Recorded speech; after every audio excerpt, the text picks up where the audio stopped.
एक भक्त ने पूछा, बाबा मैं सब कुछ सही से करती हूं, रोज पूजा पाठ करती हूं, फिर भी घर में बरकत नहीं है, धन नहीं टिकता, सदस्य बीमार रहते हैं, तो आज इन्हीं सवाल का जवाब मिलेगा। घर के मंदिर में जलने वाले दीपक घंटी रोज धोने वालों गौर से सुन लो, वरना पूरा घर हो जाएगा बर्बाद।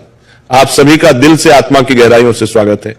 जीवन में चाहे कितनी भी मुश्किलें क्यों ना आए, एक चीज कभी मत भूलिए, पूजा मंदिर में रखी घंटी, देवी देवताओं की मूर्तियां और जलते दीपक के साथ कुछ गलतियां ऐसी होती हैं जो अगर हो गई तो किस्मत का पहिया उल्टा घूमने लगता है। ऐसा दुर्भाग्य आता है कि संभलना भी नामुमकिन हो जाता है।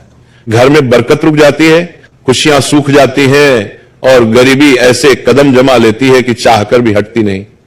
हो सकता है आप भी अनजाने में वही गलतियां कर रहे हो, इसलिए पैसा पास टिकता नहीं, घर में अशांति रहती है और सफलता बस दूर से हाथ हिलाती है। हम बिना समझे जाने अनजाने कुछ ऐसा कर बैठते हैं जो हमारे भाग्य का दरवाजा बंद कर देता है, और जब सब हाथ से निकल जाता है तब हमारे पास रह जाता है सिर्फ पछतावा और ताने। लेकिन घबराइए मत, आज इस प्रवचन में हम आपको पूजा मंदिर से जुड़ी हुई रहस्यपूर्ण बातें बताएंगे, जिन्हें सुनकर आपका दिल खुद कहेगा, गुरुजी आपने तो मेरी सोई किस्मत जगा दी। तो इस प्रवचन को अंत तक देखना, क्योंकि ये सिर्फ जानकारी नहीं, ये आपकी जिंदगी बदलने की कुंजी है। बहुत से लोग पवित्र वस्तुओं को धर्म का प्रतीक मानकर मंदिर में रख लेते हैं, लेकिन वही सबसे बड़ी गलती कर बैठते हैं। आज हम आपको विस्तार से बताएंगे पूजा मंदिर में कौन सी चीजें रखना शुभ है और कौन सी अशुभ, दीपक कितने बजे जलाना चाहिए और जलाते समय कौन सा मंत्र बोलना चाहिए, घंटी कब बजानी है, सुबह या शाम, और कितनी बार शंख कब और कैसे बजाना चाहिए, और बजाते समय किस मंत्र का जाप करना चाहिए, दीपक रोज धोना चाहिए या नहीं, मंदिर में कितनी मूर्तियां रखनी चाहिए और क्यों। ये 7-8 बातें छोटी लग सकती हैं, लेकिन इनका असर आपकी किस्मत पर सीधा पड़ता है। इस तरह की जानकारी आपको कहीं और नहीं मिलेगी, चाहे आप लाखों करोड़ों खर्च कर दें। हम अपने मन से कोई कहानी नहीं गढ़ते, ये सब ज्ञान है, ज्योतिष शास्त्र, धर्मशास्त्र और ऋषि मुनियों की वाणी से लिया हुआ, जिसे हम आपके लिए आसान भाषा में लेकर आते हैं। और हां, एक भक्त ने हमसे पूछा था, गुरुजी मैं रोज पूजा करता हूं लेकिन फल क्यों नहीं मिलता, उल्टा नुकसान ही हो जाता है। इस प्रवचन में मैं आपको इस रहस्य का भी जवाब दूंगा। पूजा हमारे जीवन का अभिन्न हिस्सा है। हर कोई किसी न किसी देवी देवता की आराधना करता है। कोई मां दुर्गा के चरणों में शीश झुकाता है तो कोई भगवान विष्णु के नाम का स्मरण करता है, और हां, उनकी पूजा का फल भी मिलता है। लेकिन क्या आप जानते हैं, छोटी छोटी अनजानी गलतियां ही उस फल को रोक देती हैं। ये गलतियां इतनी मामूली लगती है कि हम इन्हें नजरअंदाज कर देते हैं, लेकिन शास्त्रों में साफ लिखा है पूजा में पूर्ण फल पाना है तो इन बातों का ध्यान रखना जरूरी है। आज हम बात करेंगे घर के मंदिर में दीपक और घंटी के सही उपयोग के बारे में। क्या दीपक को रोज धोना चाहिए या हफ्ते में 1-2 बार धातु का दिया हो तो कब और कैसे साफ करना चाहिए, मिट्टी के दीपक का सही समय और सही अवसर कौन से हैं, मंदिर में किस प्रकार की घंटी का उपयोग सबसे शुभ माना जाता है, घंटी कब बजानी है, कितनी बार बजानी है और क्या शाम की पूजा में घंटी बजाना उचित है। सबसे पहले बात करते हैं मिट्टी के दिए की। यह साधारण सा दिखने वाला दिया वास्तव में शुद्धता और पवित्रता का प्रतीक है। दिवाली हो, कोई धार्मिक पर्व हो या फिर कोई बड़ा अनुष्ठान, मिट्टी का दिया जलाने का अपना ही महत्व है। घर के मंदिर में या दरवाजे के पास जब इसे जलाया जाता है तो ऐसा लगता है मानो लक्ष्मी माता खुद आपके आंगन में प्रवेश कर रही हो। लेकिन ध्यान दीजिए, जब यह दिया मंदिर में रखा जाता है तो इसके नियम बदल जाते हैं।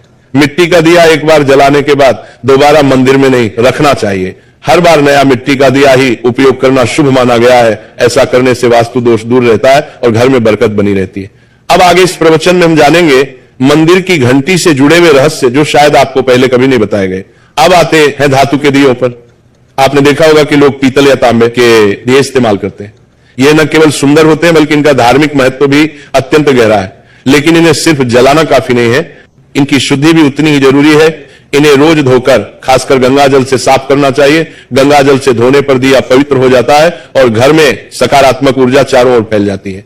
अगर आप हफ्ते में केवल 1-2 बार इन्हें साफ करते हैं तो ये पूरी तरह से शुद्ध नहीं हो पाते, इसलिए इसे अपनी रोजाना की आदत बना ले। और अब आते हैं घर के मंदिर की घंटी पर।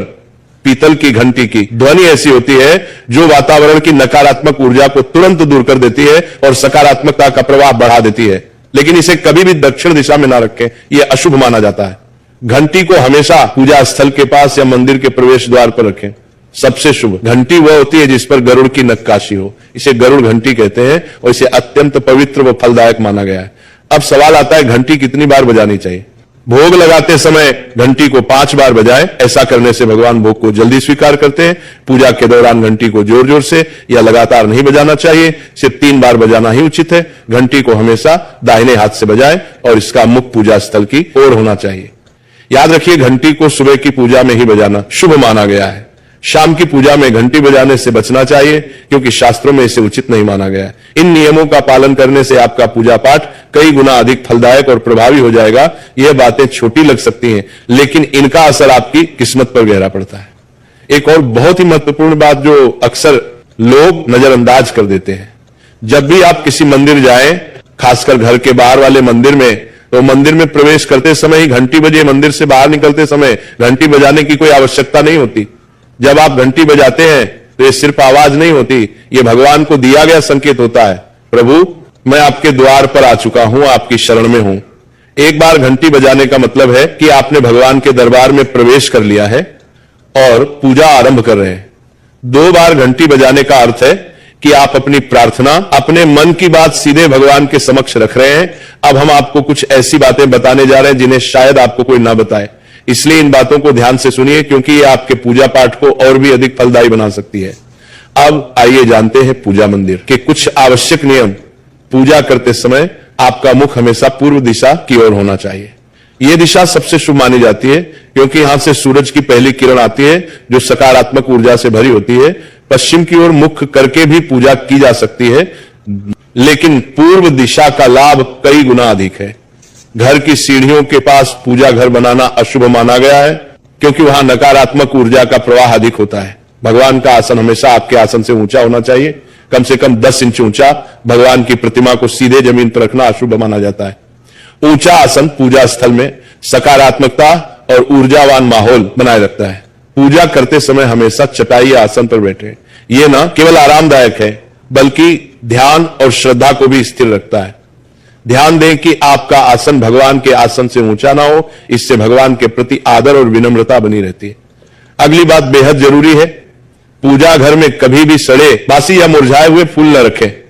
मुरझाए फूल पूजा में अशुभ माने जाते हैं, क्योंकि वे नकारात्मक ऊर्जा को बढ़ाते हैं। हमेशा ताजे, सुगंधित और खिले हुए फूल ही भगवान को अर्पित करें। जब फूल मुरझा जाए या काले पड़ जाए तो उन्हें सम्मानपूर्वक मिट्टी में दबा दें। इससे नकारात्मक ऊर्जा दूर होती है और आपके घर में पवित्रता बनी रहती है। एक और महत्वपूर्ण नियम, जिस कमरे में आप सोते हैं उसमें घर का मंदिर नहीं बनाना चाहिए। यदि परिस्थिति के कारण आपको अपने सोने के कमरे में ही मंदिर रखना पड़े तो रात को मंदिर को ढक दें या उस पर पर्दा डाल दें। इससे रात के समय मंदिर से निकलने वाली ऊर्जा आपके विश्राम को प्रभावित नहीं करेगी। ऐसा करने से घर में शांति और आपकी पूजा में एकाग्रता बनी रहती है।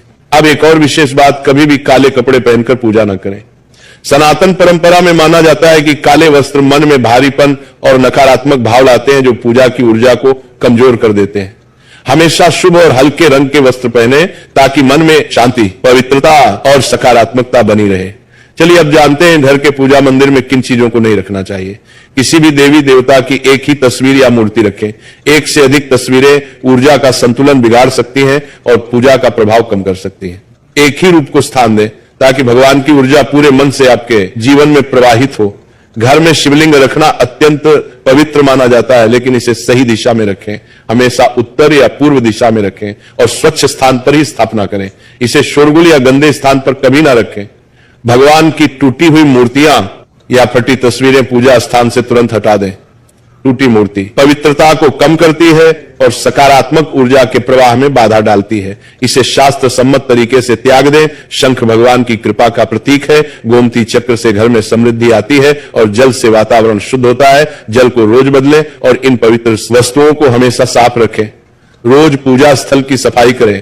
गंदगी से नकारात्मक ऊर्जा आती है और ध्यान भंग होता है।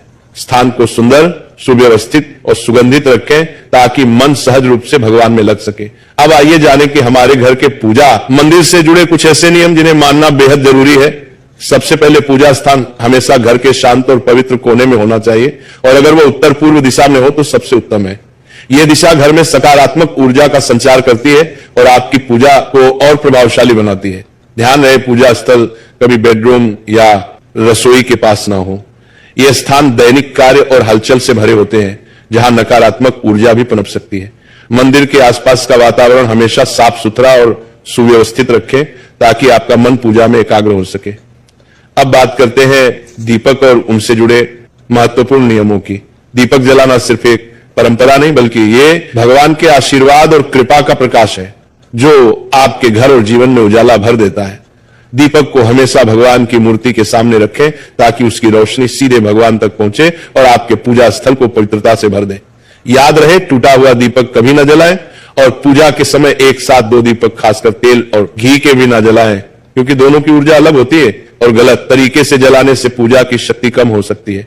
वास्तु के अनुसार घी का दीपक बाईं ओर और तेल का दीपक दाईं ओर रखना शुभ होता है, लेकिन ध्यान रहे दीपक कभी भी पश्चिम दिशा में ना रखें। दीपक के लिए उत्तर या पूर्व दिशा सबसे अच्छी मानी जाती है। साथ ही बत्ती का मुंह भी हमेशा इन दिशाओं की ओर होना चाहिए ताकि सकारात्मक ऊर्जा का प्रवाह और अधिक बढ़ सके। घी के दीपक में रुई की बत्ती और तेल के दीपक में लाल मौली की बत्ती का प्रयोग करें। रुई की बत्ती से प्रकाश स्थिर और शुद्ध होता है, जबकि लाल मौली वाले बत्ती से वातावरण में शुभ ऊर्जा का संचार होता है। नवरात्रि या विशेष अवसरों पर मां दुर्गा और मां लक्ष्मी के सामने गोल बत्ती का दीपक ना जलाए, क्योंकि इसे अशुभ माना जाता है।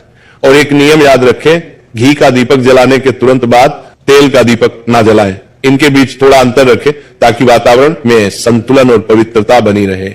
इन छोटे छोटे नियमों का पालन न सिर्फ आपके घर में शांति और समृद्धि बनाए रखेगा बल्कि आपकी पूजा को भी अधिक फलदायी बना देगा। अब 6वीं बात ध्यान से सुनिए। दीपक हमेशा उसी समय जलाना चाहिए जब भगवान जाग रहे हों। जैसे सुबह के शांत और पवित्र समय में जब पहली किरणें धरती को छूती हैं, उस समय पूजा करते हुए दीपक जलाएं। फिर शाम को आरती के समय जब दिन की थकान ढल रही हो और वातावरण शांत हो रहा हो, उस समय का दीपक वातावरण को और भी पवित्र कर देता है। ये दोनों समय सिर्फ पूजा के लिए ही नहीं बल्कि ध्यान और आत्मिक ऊर्जा को महसूस करने के लिए भी सर्वश्रेष्ठ होते हैं। इन पलों में दीपक जलाने से घर में सकारात्मक ऊर्जा का प्रवाह बढ़ता है और आपका मन भी निर्मल होता है। 7वीं बात